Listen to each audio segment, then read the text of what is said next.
Well, let's take you from Uttar Pradesh now to Rajasthan, where a 44-year-old staff member at a college in Jaipur has accused the vice principal of that college of harassing her and pressurizing her for sexual favours. She also alleged the vice principal had repositioned her sitting place so that he could be with her alone and keep a constant eye on her too. Now, he also allegedly placed a CCTV camera for the same. The victim had complained to the college internal complaints committee in July of 2018. However, the probe committee gave a clean sheet to the vice principal and recommended disciplinary action against the survivor. The woman is now planning to approach the Rajasthan High Court. Behavior from all the three fronts. The accused, he is behaving horribly.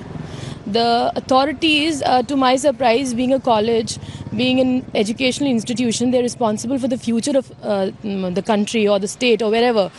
And they're not acting responsibly at all. I mean, what's the point? There is a law, there is an act. You cannot just ignore it.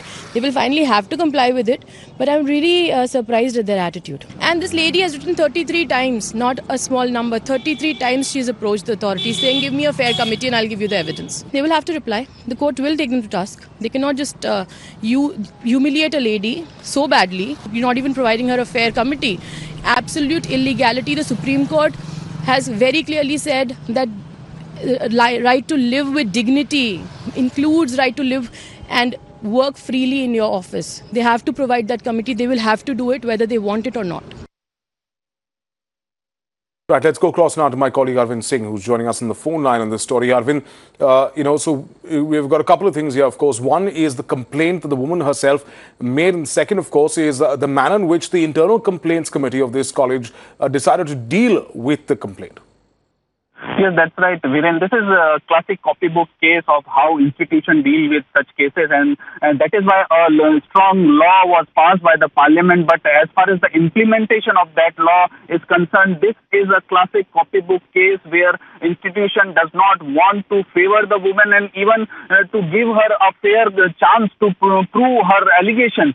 So clearly, this has become an order of the day because institutions see themselves all powerful. And this particular institution is run by a missionary charity. So obviously, I have tried to contact the principal there, the rector there, who heads the institution and who heads this college. But they are hiding behind the rules that they cannot divulge any information on it. And what they are assuring us that they are taking all actions. But what this victim now fears for her job loss because they see that the internal committee report had clearly said that her allegations were malicious. So obviously, if an internal committee of an institution is finding that a woman who has alleged sexual harassment on her own boss, then obviously how she would be able to survive in this institution when whole institution is standing against her.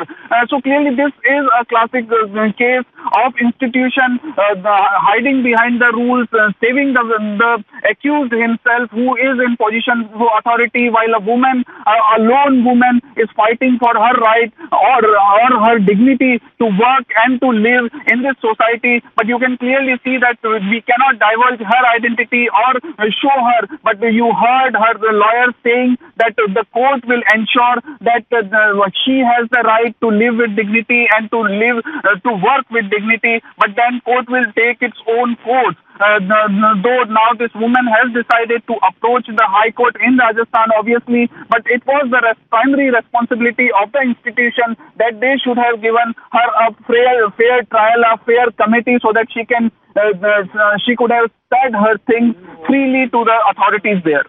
Right. Thanks, Arvind, for joining us.